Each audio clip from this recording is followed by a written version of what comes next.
Hello दोस्तों, जेका study में आप लोगों का स्वागत है। तो आज हम लोग शर्मा के इसका सब्जेक्टिव क्वेश्चन सॉल्व करेंगे चैप्टर नंबर 1 का। ठीक, ये जिसका नाम है वास्तविक संख्याएं। तो देखिए, पहला क्वेश्चन स्क्रीन में दिख रहा होगा और ये पेज नंबर 6 का है। ठीक है, एक क्वेश्चन पेज नंबर 6 में है और बाकी का क्वेश्चन पेज नंबर 7 में है। तो देखिए क्वेश्चन पढ़ते हैं। क्वेश्चन में बोला जा रहा है, दर्शाइए कि प्रत्येक धनात्मक समपूर्णांक 4q या 4q+2 के रूप का होता है जहाँ q कोई पूर्णांक है। ठीक, क्वेश्चन देख लिए। तो इसमें क्या बोला जा रहा है, हम लोग को दर्शाना है कि 4q या 4q+2, क्या दर्शाना है, 4q या फिर 4q+2 क्या होता है, धनात्मक समपूर्णांक होता है। ये हम लोगों को दर्शाना है। तो इसको कैसे दर्शाएंगे, हम लोग सबसे पहले मान लेंगे, क्या मानेंगे कि माना कि सबको मान लेते हैं। ठीक है, कि भाज्य क्या होता है, भाजक क्या होता है, भागफल, शेषफल, सबको मान लेंगे। तो ये तो जानते हैं, जैसे कि इस तरह से रहता है, भागा हम लोग इसी तरह से देते हैं ना। तो यहाँ वाला जो नंबर रहता है उसे हम लोग क्या बोलते हैं, भाज्य बोलते हैं। यहाँ वाला नंबर को क्या बोलते हैं, भाजक। उसके बाद यहाँ जो मिलता है हमारा मेन रिजल्ट, तो यही वाला रहता है, इसको हम लोग बोलते हैं भागफल। क्या बोलते हैं, भागफल। और नीचे वाला को क्या कहते हैं, शेषफल, ये कहते हैं। तो ये सबको मान लेंगे। ठीक है, कोई डिजिट मान लेंगे। जैसे हम लोग यहाँ वाला को क्या बोलते हैं, यहाँ वाला को बी बोलते हैं, यहाँ वाले को ए, और यहाँ वाले को क्यू, और यहाँ वाले को आर बोलते हैं। तो मान लेंगे कि माना कि भाज्य बराबर क्या, भाज्य बराबर ये है, भाजक बराबर, हमारा भाजक क्या होता है, बी। तो भाजक बराबर बी। उसके बाद क्या, भागफल, भागफल बराबर, भागफल क्या है हमारा, क्यू, भागफल बराबर क्यू। उसके बाद शेषफल, शेषफल क्या है, आर है हमारा, तो शेषफल बराबर आर मान लेंगे। इतना मान लेने के बाद हम लोग एक चीज़ जानते हैं, क्या जानते हैं, यूक्लिड विभाजन एल्गोरिथम से एक तो फॉर्मूला हम लोग जानते हैं। जैसे देखिए, लिखेंगे यूक्लिड विभाजन एल्गोरिथम से।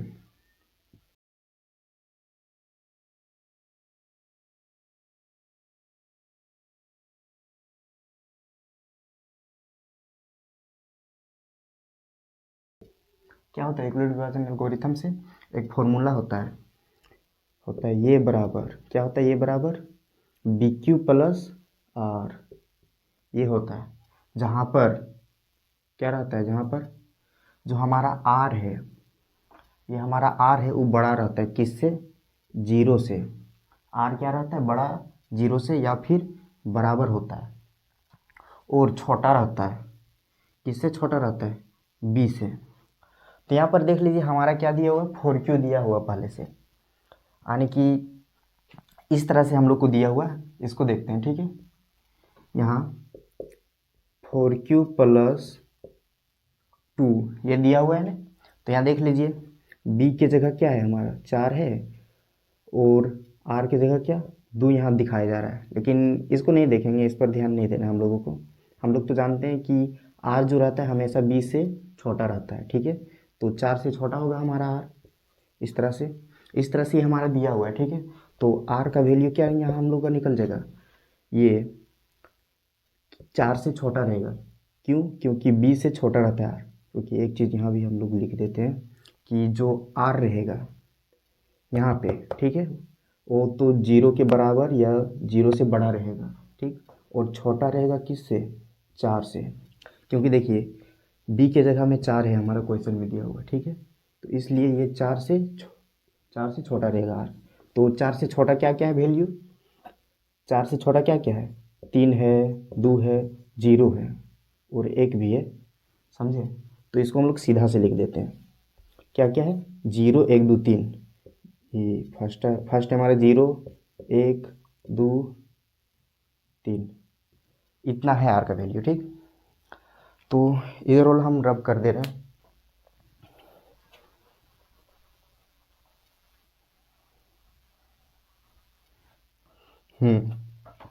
तो यहाँ तक समझ में आ गया। अब हम लोग सभी वैल्यू को इसमें रखेंगे, किस में जानते हैं, ये यहाँ लिख देंगे कि आर के सभी मान को, आर के सभी मान को 4Q प्लस आर में रखने पर, आर में रखने पर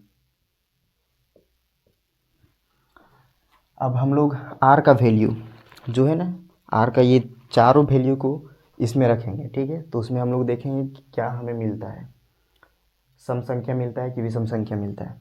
तो इसको जानने से पहले ये तो पता होगा सब लोग को कि सम संख्या किसे कहते हैं और विषम संख्या।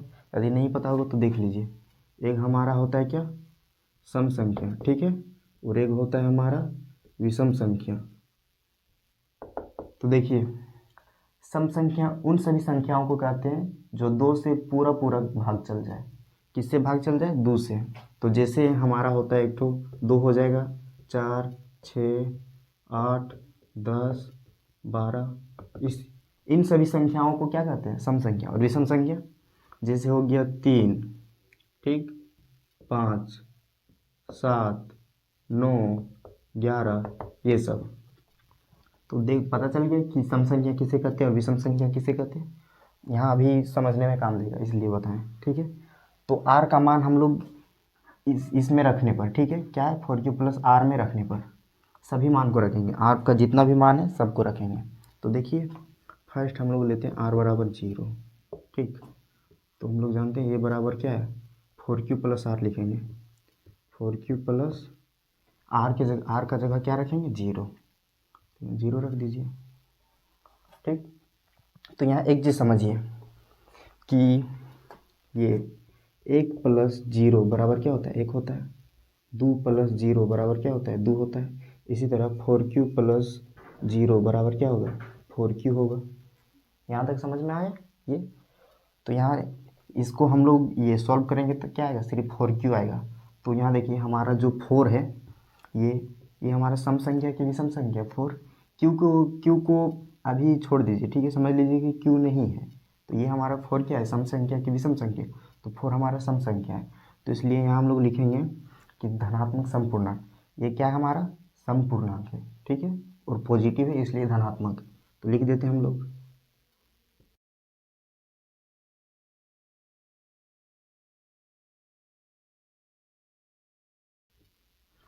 क्या लिख दिया हम लोग कि धनात्मक समपूर्णांक। 4Q प्लस 0 क्या है हमारा, धनात्मक समपूर्णांक, ठीक। इसको हटा दे रहे हैं।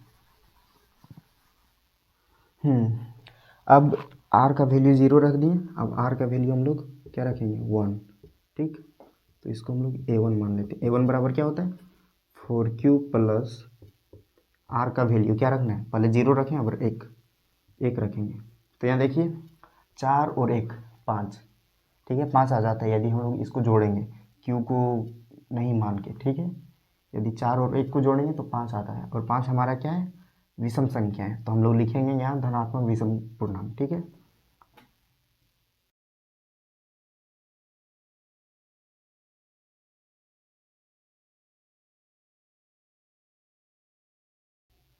क्या लिख दिए हम लोग, धनात्मक विषम पूर्णांक। 5 हमारा विषम संख्या है इसलिए विषम पूर्णांक लिखें, और धनात्मक क्यों लिखें, क्योंकि ये पॉजिटिव है इसलिए, ठीक। अब हम लोग आर बराबर 2 रखते हैं। तो ये 2 बराबर हम लोग लिखेंगे 4Q प्लस 2। आर की जगह क्या लिखें, 2, क्योंकि आर बराबर हमारा 2 है इसलिए। तो ये क्या है हमारा, 4 2 6, 6 हमारा क्या है, सम संख्या। तो हम लोग यहाँ लिखेंगे धनात्मक समपूर्णांक, लिखते हैं।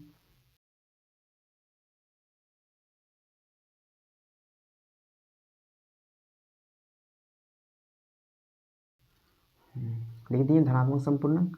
अब हमारा जो है आर का वैल्यू 3 रखेंगे, ठीक है। लास्ट बचा है आर बराबर 3, ये 3 मान लेते हैं, 4Q प्लस 3। तो 4 और 3 को जोड़ने पर 7 आता है, और 7 हमारा क्या है, विषम संख्या है। तो इसलिए यहाँ लिखेंगे धनात्मक विषम पूर्णांक।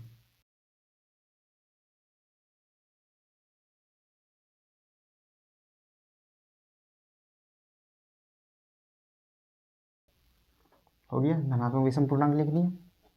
उसके बाद हम लोग को क्या दर्शाने बोला था कि 4q, ये यहाँ 4q या 4q + 1 क्या है, धनात्मक सम पूर्णांक। तो देखिए 4q क्या है हमारा, ये है, क्यों आया 4q हम बता चुके हैं।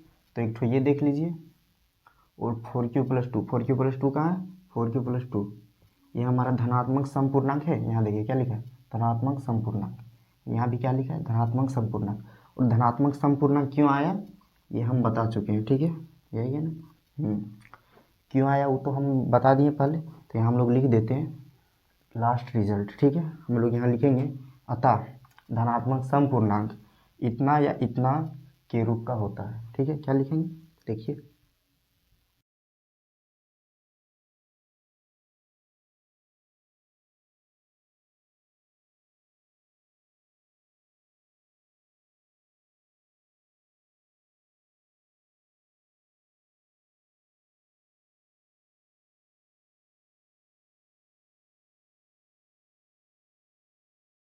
देखिए क्या लिख दिया हमने हमने लिखा कि अतः धनात्मक सम पूर्णांक 4q या 4q + 2 के रूप का होता है, ठीक। तो ये हमारा लास्ट रिजल्ट है, ठीक है। तो इस तरह से हम लोगों को बनाना है इस क्वेश्चन को, ठीक। तो देख लीजिए, अच्छा से समझ लीजिए, यदि कहीं भी दिक्कत होगा समझने में तो कमेंट कीजिएगा। तो अब हम लोग देखते हैं नेक्स्ट क्वेश्चन, ठीक है। इसी तरह से है तो वो भी आसानी से बन जाएगा। तो आइए देखते हैं।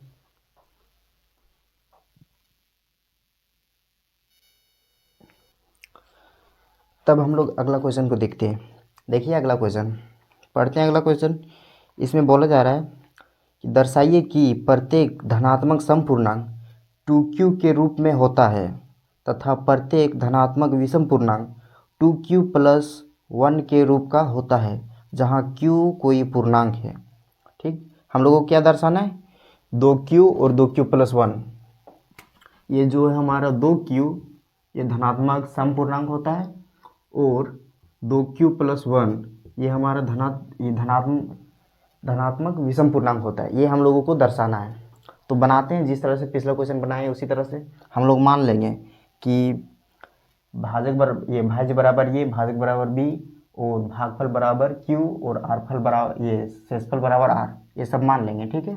तो लिखते हैं हम लोग,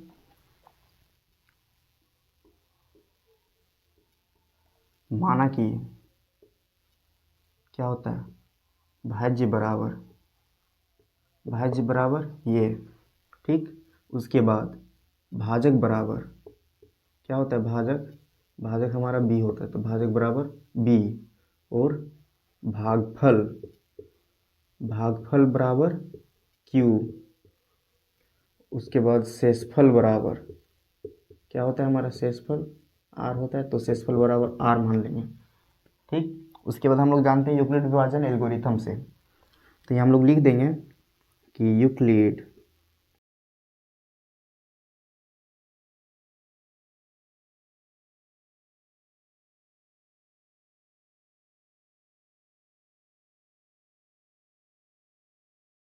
विभाजन एल्गोरिथम से हम लोग क्या जानते हैं, ये जानते हैं कि होता है एक तो फॉर्मूला BQ + R होता है। क्या होता है, ये बराबर BQ + R, ये बराबर BQ + R, जहाँ पर हमारा R जो है वो क्या रहता है, बड़ा रहता है, किससे, 0 से, या फिर बराबर होता है, और हमेशा छोटा रहता है, किससे छोटा रहता है, B से। ये हम लोग जानते हैं, ठीक है। तो यहाँ देखिए हम लोगों का दिया हुआ है क्या, ऊपर में 2q को दर्शाना है, ठीक है, 2q या 2q + 1 को। तो हमारा ये बराबर यहाँ क्या हो जाएगा, 2q + क्या, r की जगह क्या होगा, r की जगह r ही लिखिए, ठीक है। और जहाँ पर ये हमारा जो r है वो हमेशा क्या रहेगा, बड़ा रहेगा या तो बराबर रहेगा, किससे, 0 से, और छोटा रहेगा हमेशा किससे, b से। तो b की जगह में क्या है, यहाँ देख लीजिए, b की जगह में हमारा 2 है, तो हमेशा छोटा रहेगा किससे, 2 से छोटा रहेगा, ठीक। इसके लिए हम लोग ये कंडीशन लिखे, और इसके लिए ये वाला कंडीशन। यहाँ तक आ गया समझ में। चलिए अब हम लोग देख लेते हैं कि r का वैल्यू क्या क्या हो सकता है। तो हम लोग यहाँ लिखेंगे r बराबर क्या यहाँ बताया जा रहा है कि आर हमारा 2 से छोटा रहेगा और 0 के बराबर या तो 0 से बड़ा। तो क्या क्या हो सकता है, एक तो 0 हो जाएगा, फिर 1 हो जाएगा, और 2 होगा क्या, 2 के बराबर है कि यार, 2 के बराबर नहीं, बी के बराबर नहीं होता है, हमेशा बी से छोटा रहता है, और बी हमारा यहाँ 2 है तो 2 से छोटा रहेगा। तो बस 2 से छोटा यही 2 नंबर है, ठीक है, इससे ज़्यादा नहीं है। तो अब हम लोग लिखेंगे कि आर का सभी मानों को किस में रखने पर, इसमें 2q प्लस आर में रखने पर, ठीक है, इसमें रखेंगे आर के सभी मान को। तो यहाँ लिख देते हैं आर के सभी मानों को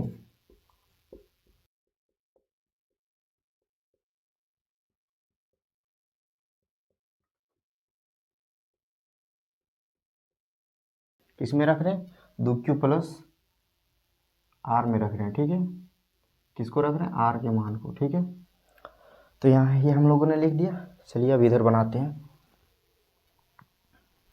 देखिए, तो आर बराबर पहले हम लोग 0 लेते हैं, ठीक है, क्या लेंगे फर्स्ट में, आर बराबर 0, तो हम लोग लिखते हैं ये बराबर किस में रखेंगे, 2q प्लस आर में, ठीक है, यहाँ 2q प्लस आर की जगह क्या लेना है, 0 लेना है, तो 2q प्लस आर। अब देखिए 2 और 0 को जोड़ेंगे तो 2 ही आएगा, ठीक है, 2q और 0 को जोड़ेंगे क्या आएगा, 2q, और 2 हमारा क्या है, धनात्मक समपूर्णांक है, तो यहाँ लिख देंगे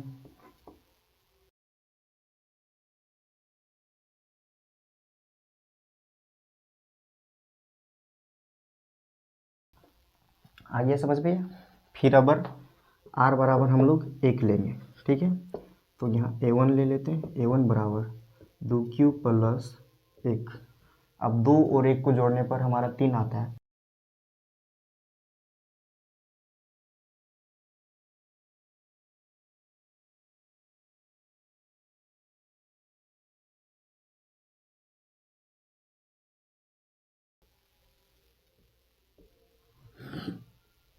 ये लिख दिया हमने। उसके बाद हम लोगों को क्या दर्शाने के लिए बोल रहा था कि 2q हमारा धनात्मक समपूर्णांक है तथा 2q प्लस 1 हमारा धनात्मक विषम पूर्णांक है, ये दर्शाने के लिए बोला जा रहा था। तो यहाँ देख लीजिए 2q क्या है, धनात्मक समपूर्णांक है, और 2q प्लस 1 धनात्मक विषम पूर्णांक है, तो हम लोगों ने दिखा दिया। तो लास्ट में लिख देंगे, क्या लिखेंगे,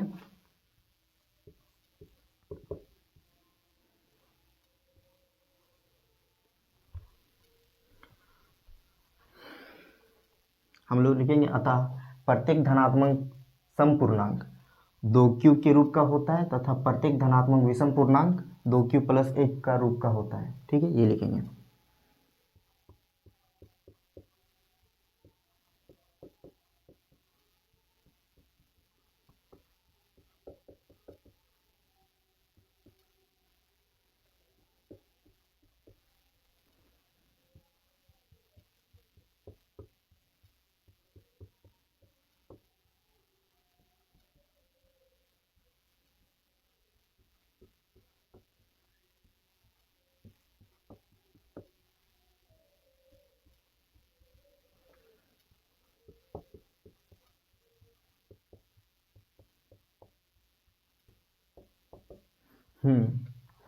तो हमने क्या लिखा, अतः प्रत्येक धनात्मक समपूर्णांक 2q के रूप का होता है तथा यहाँ लिख देंगे प्रत्येक धनात्मक विषम पूर्णांक क्या होता है, यहाँ इसके बीच में प्रत्येक धनात्मक विषम पूर्णांक 2q प्लस 1 के रूप का होता है। ये हमारा फाइनल रिजल्ट था, ठीक है। तो देख लीजिए किस तरह से ये बनता है, अच्छा से देख लीजिए, आ गया समझ में ये क्वेश्चन। अब हम लोग देखते हैं अगला क्वेश्चन, ठीक है।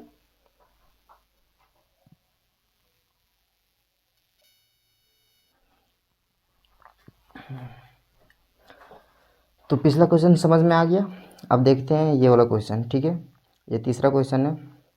तो क्वेश्चन को पढ़ते हैं। देखिए इसमें लिखा है कि दर्शाइए कि कोई भी धनात्मक विषम पूर्णांक 6q प्लस 1 6q प्लस 3 या 6q प्लस 5 के रूप का होता है जहाँ q कोई पूर्णांक है। इसमें हम लोग सिर्फ धनात्मक विषम पूर्णांक बताना है, ठीक है। तो देखिए बनाते हैं इसको।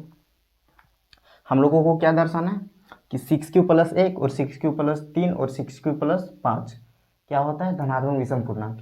ये हम लोगों को दर्शाना है।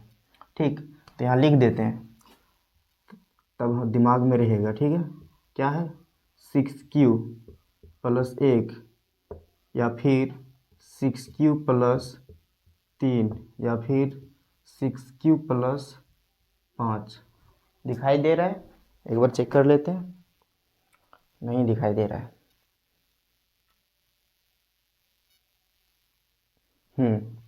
अब दिखाई दे रहा है। क्या हम लोगों को दर्शाना है? 6q प्लस 1, 6q प्लस 3 और 6q प्लस 5। ये धनात्मक विषम पूर्णांक होता है, ये हम लोगों को दर्शाना है। ये सब रूप के धनात्मक विषम पूर्णांक होता है, ये हमें दर्शाना है। तो दर्शाते हैं पहले जैसे। फर्स्ट में हम लोग क्या करेंगे, मान लेंगे। क्या मानेंगे? देखिए, माना कि भाज्य बराबर ये, भाजक बराबर b, भागफल बराबर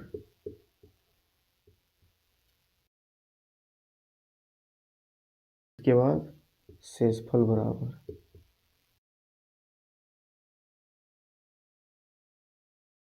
ये हम लोगों ने मान लिया।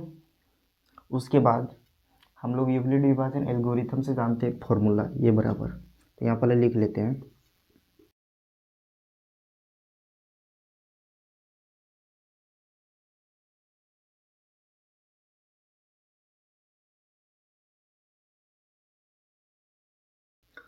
यूक्लिड विभाजन एल्गोरिथम से क्या होता है? यूक्लिड विभाजन एल्गोरिथम ये होता है BQ प्लस R, जहाँ पर 0 से हमेशा बड़ा रहता है R, या तो बराबर रहता है, और छोटा रहता है किससे? B से।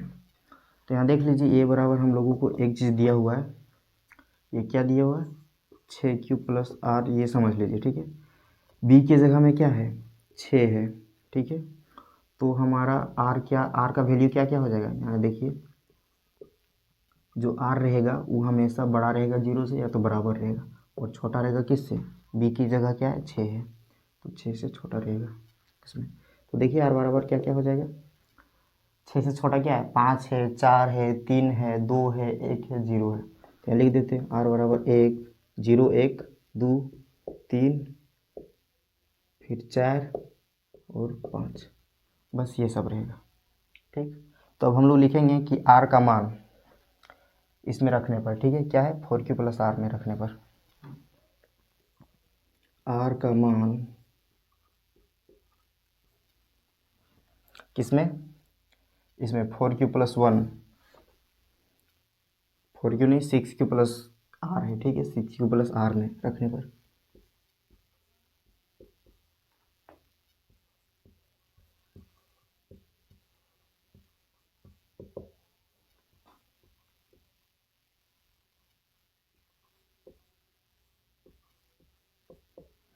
क्या लिखे हमने? कि R का मान 6q प्लस R पर क्रमशः रखने पर। ठीक है, क्रमशः मतलब पहले 0 को रखेंगे, 1, 2, 3 इस तरह से रखेंगे, सीरियल वाइज रखेंगे। ठीक है, तो यहाँ आप रखते हैं इधर। तो देखिए, सबसे पहले R बराबर हम लोग 0 लेते हैं। ठीक है, लिखते हैं R बराबर 0। तो ये बराबर हम लोग क्या है? हम लोगों का 6q प्लस R की जगह क्या रखेंगे? इसमें रखना है। ठीक है, 6q प्लस R में, तो R बराबर पहले हम लोग 0 रखेंगे। ठीक, तो 0 रख दिए। अब देखिए, 6q और 0 को जोड़ेंगे तो 6q आएगा। तो 6 हमारा जो है वो सम संख्या है। ठीक है, तो हम लोग यहाँ लिखेंगे धनात्मक संपूर्णांक। देखिए,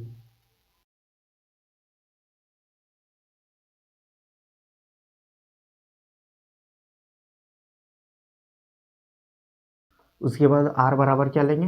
1 लेंगे, 0 के बाद 1। ये 1 बराबर 6q प्लस 1, और 6q प्लस 1 क्या है? हमारा विषम संख्या है। ठीक है, 6 और 1 7 हो जाता है ना, तो ये 7 क्या है? विषम संख्या है, तो इसलिए लिखेंगे धनात्मक विषम पूर्णांक।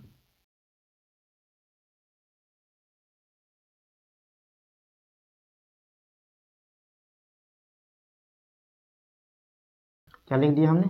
धनात्मक विषम पूर्णांक। ठीक है, उसके बाद R बराबर 2 लेते हैं, तो ये 2 इसको मानेंगे। A2 बराबर 6q प्लस 2, ठीक है। A2 बराबर क्या है 6 क्यू प्लस 2, और 6 और 2 8, 8 हो जाता है 6 और 2 को जोड़ने पर, और 8 हमारा सम संख्या है तो यहाँ लिखेंगे धनात्मक संपूर्णांक।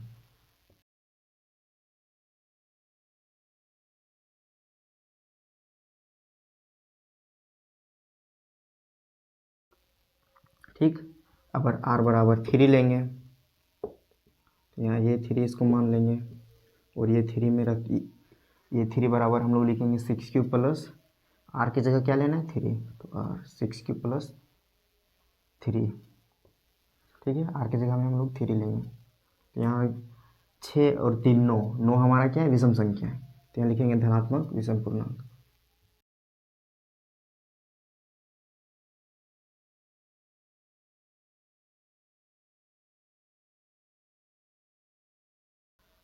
ये सम संख्या विषम संख्या किसे कहते हैं, ये पहला क्वेश्चन में हम बता दिए, ठीक, याद रखिएगा।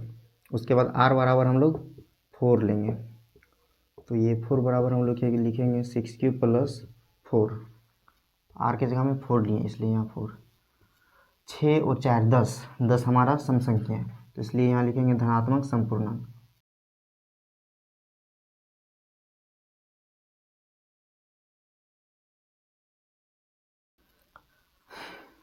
अब हमारा लास्ट बच गया r बराबर 5 लेंगे, ठीक है। तो ये 5 बराबर लिखेंगे 6 क्यू प्लस 5, और 6 और 5 को जोड़ेंगे तो 11 आता है, और 11 हमारा क्या है विषम संख्या, यहाँ लिखेंगे धनात्मक विषम पूर्णांक।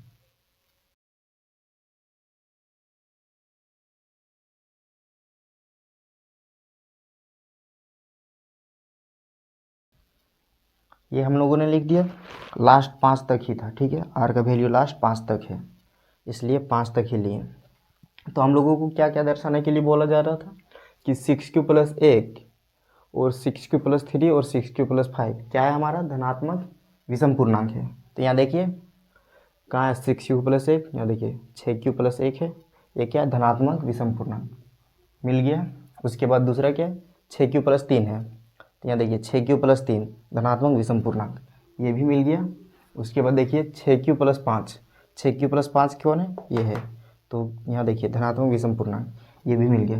ये तीनों धनात्मक विषम पूर्णांक के रूप के होते हैं तो हम लोग लिख देंगे लास्ट में, क्या लिखेंगे कि अतः 6 क्यू प्लस 1 या 6 क्यू प्लस 3 या 6 क्यू प्लस 5 धनात्मक विषम पूर्णांक के रूप के होते हैं। तो लिखते हैं, देखिए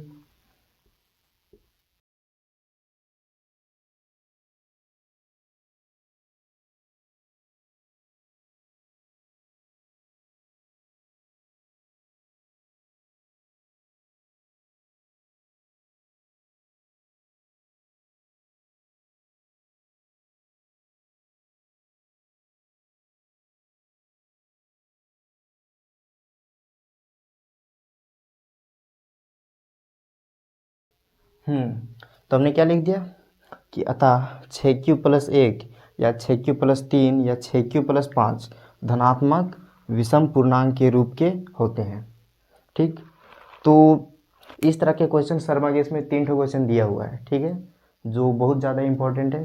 तो ये हमने बता दिया, और बाकी का क्वेश्चन बच गया HCF निकालने वाला, वो सब्जेक्टिव क्वेश्चन है तो उसको हम लोग नेक्स्ट वीडियो में कवर करेंगे, ठीक है। तो आज के लिए इतना ही, थैंक यू।